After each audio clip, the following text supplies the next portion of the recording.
बिस्मिल्लाहिर्रहमानिर्रहीम अस्सलामुअलैकुम welcome to new vlog जनाब। तो क्या हो रहा है ज़िंदगानी में? अल्हम्दुलिल्लाह यहाँ सब कुछ टिप टॉप है, मज़े में चल रहा है। और आज जनाब है संडे का दिन और संडे के दिन सज्जों का ऑफ होता है। तो आज जो सारे काम होते हैं ना तो वो सारे खुद ही करने पड़ते हैं।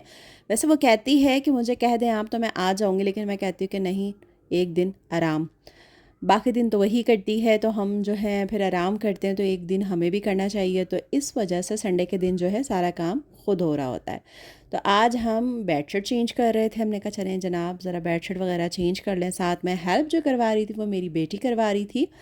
और माशाल्लाह इतनी हेल्प करती है कि वो ये कहती है कि मम्मा बस ये बेडशीट मैंने चेंज कर दी, बाकी उसने मुझसे कहा मम्मा ये मैं करती हूँ, रूम को मैं समेटती हूँ अच्छे से और डस्टिंग वगैरह करती हूँ, आप जाएं और आ जाने के बाद आप किचन समेट लें और खाने वगैरह का आप देख लें। तो इतनी आसानी हो जाती है माशाल्लाह से। तो उसके बाद जनाब ये बेडशीट वगैरह चेंज करने के बाद मैं निकल गई यहाँ रूम से। मैंने कहा चलो तुम ये रूम की डस्टिंग वगैरह करो और मैं जल्दी से जाके किचन को समेट लेती हूँ और खाना वगैरह बना लेती हूँ। क्योंकि संडे का दिन है, नाश्ता थोड़ा सा लेट होता है, तो ज़ाहिर है किचन को साफ़ करते करते भी थोड़ा सा टाइम लग ही जाता है। और नाश्ते की जो है वो रूटीन मैं आपके साथ आज शेयर नहीं कर सकी, तो मैंने कहा चलें अब मैं खाने की करती हूँ। ये ड्रेसिंग वगैरह सब कुछ बेटी समेटेगी और हम चले बाहर। तब बाहर का हाल आपको दिखाते, किचन का हाल चेक कर लीजिए कितना फैला हुआ और नाश्ता वगैरह हो चुका है, बर्तन वगैरह सब चीज़ें।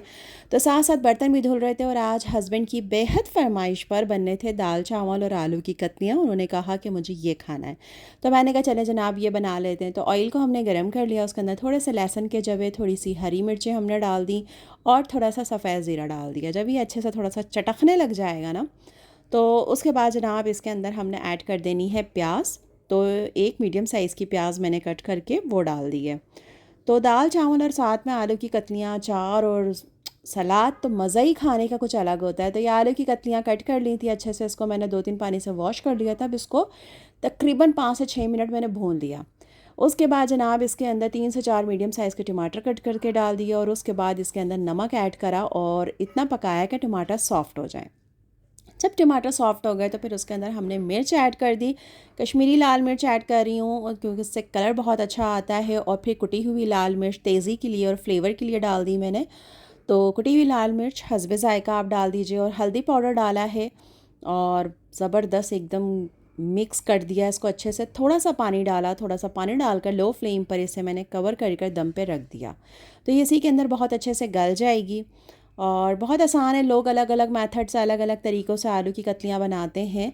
उसके बाद जनाब इसके अंदर मैंने थोड़ा सा भुना पिसा ज़ीरा डाल दिया, थोड़ी सी कसूरी मेथी हाथों में मसल के वो डाल दी और जनाब थोड़ा सा इसके अंदर जो है हरा धनिया और हरी मिर्चें कट करके डाल दिया। तो ये मज़ेदार खुशबूदार सी जायकेदार आलू की कतलियाँ जो है हमारी बनकर डन हो चुकी हैं। और जनाब साथ साथ फिर बन रहे थे, दाल भी बन रही थी और चावल भी साथ साथ में बना रही थी और किचन के बर्तन वगैरह भी मेरे माशाल्लाह से धुल चुके थे।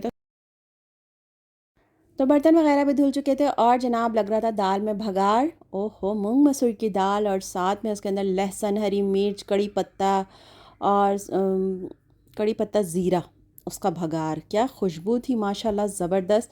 तो ये दाल भी डन हो चुकी थी, देखें आप कितनी मज़े की लग रही है। अब इसके अंदर थोड़ा सा मैं हरा धनिया और ऐड कर दूँगी और उसके बाद जनाब ये हमारी दाल जो है ये डन हो जाएगी। आलू की कतलियाँ ऑलरेडी हमारी डन हो चुकी हैं।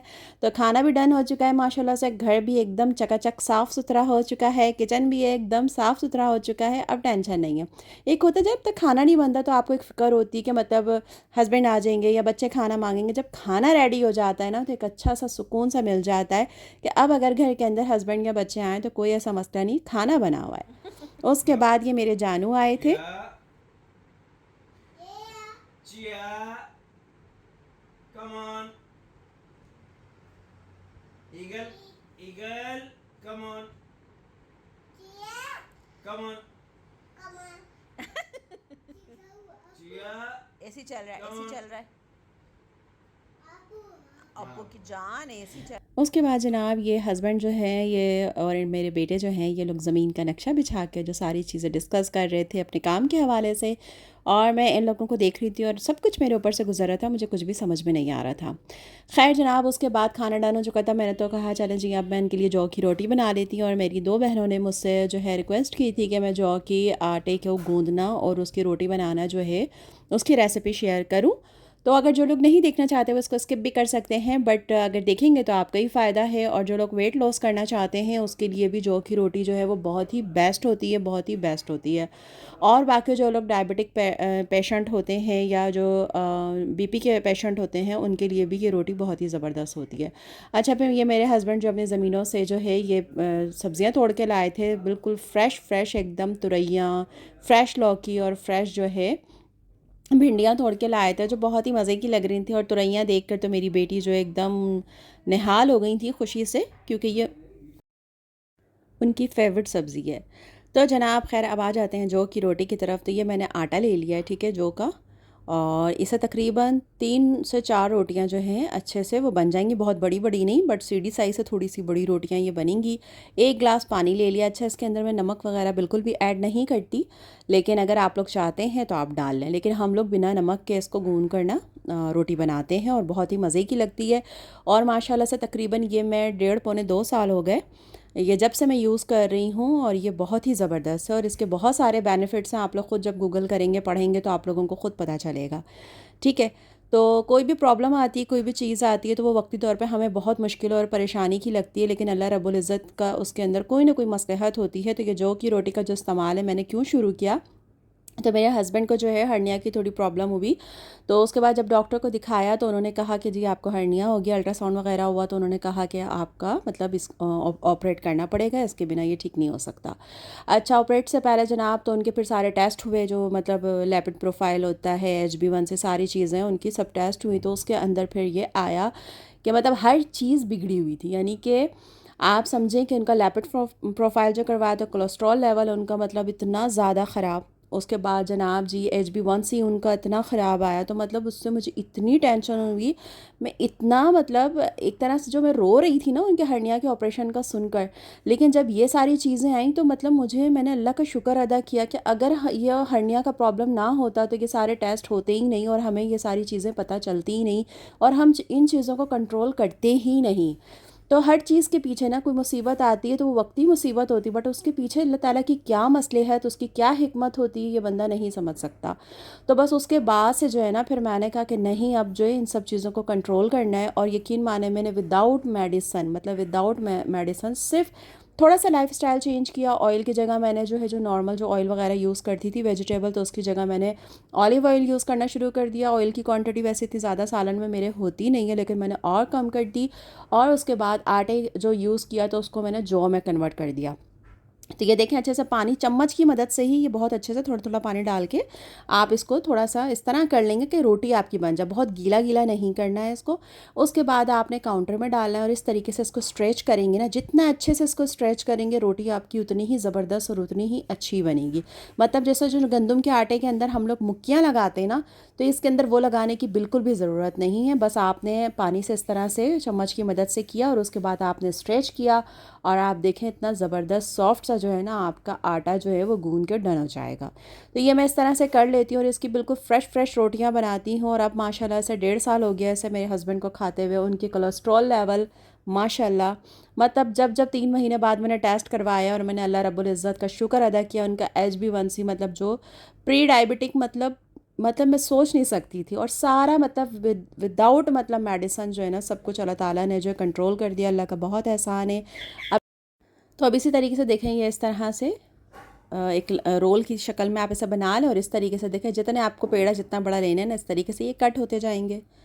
और इतनी आसानी के साथ इसकी रोटी बनती है और बहुत अच्छी, यानी कि अब तो ये मेरे बच्चों को भी अच्छे लगने लगी है। मेरे बेटा तो बड़ा वाला जो वो कहता है आप मुझे इसी की रोटी बना के दें, और ये बहुत अच्छी है।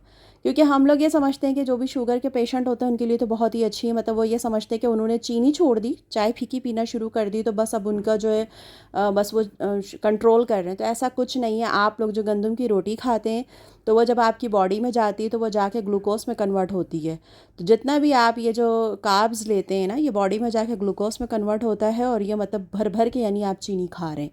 और जो राइस खा रहे होते हैं, जो ये रोटी खा रहे होते हैं, तो सिर्फ चीनी छोड़ देना सब कुछ नहीं होता। इन सब चीज़ों से आपको कंट्रोल करना चाहिए। और देखें आप इससे जब यूज़ करना शुरू करेंगे अपनी लाइफ के अंदर जो आप थोड़ी बहुत चेंजिंग शुरू करेंगे ना, उसी से आपको पता चलेगा कि आपकी बॉडी के अंदर भी कितनी अच्छी चेंजिंग जो है वो स्टार्ट हो गई है। अब थोड़ा थोड़ा सा आप आटा लगाते जाएं और इसकी रोटी देखें कितने अच्छे से बिल जाती है। कोई फटती नहीं है, कोई टूटती नहीं है। बस अच्छे से जितना अच्छा स्ट्रेच करेंगे ना उतनी अच्छी इसकी रोटी बनेगी, टूटेगी भी नहीं। साइडें थोड़ी सी ऐसी होती हैं, अच्छा ये मैंने फटाफट जैसे गूंद के और फटाफट से बनाई है तो साइडें थोड़ी सी ऐसी होती हैं। अगर इसको थोड़ी देर गूंदने के बाद आप छोड़ देंगी ना तो फिर ये बिल्कुल ये साइडें भी ऐसी नहीं होंगी। अब अगर आप चाहें, अगर आपको मतलब मेहमानों के सामने या किसी के सामने सर्व करनी है तो आप इसको इस तरीके से छुरी की मदद से भी कट कर सकते हैं, लेकिन मैं नहीं करती। थोड़ी बहुत साइडें ये आपको दिखाने के लिए मैं कर रही हूँ, ये देखें। नहीं तो मैं नॉर्मली ऐसे ही रोटी बेलती हूँ, थोड़ी थोड़ी सी साइडें जो होती हैं वो फटी हुई होती हैं तो इट्स ओके, उसका कोई ऐसा इशू नहीं होता। और मैं ये रोटी बना लेती हूँ, ये भी मैं भी शौक़ से खाती हूँ, हस्बैंड भी खाते हैं मेरे, और मेरा बड़ा बेटा जो है वो भी बड़े शौक़ से खाता है।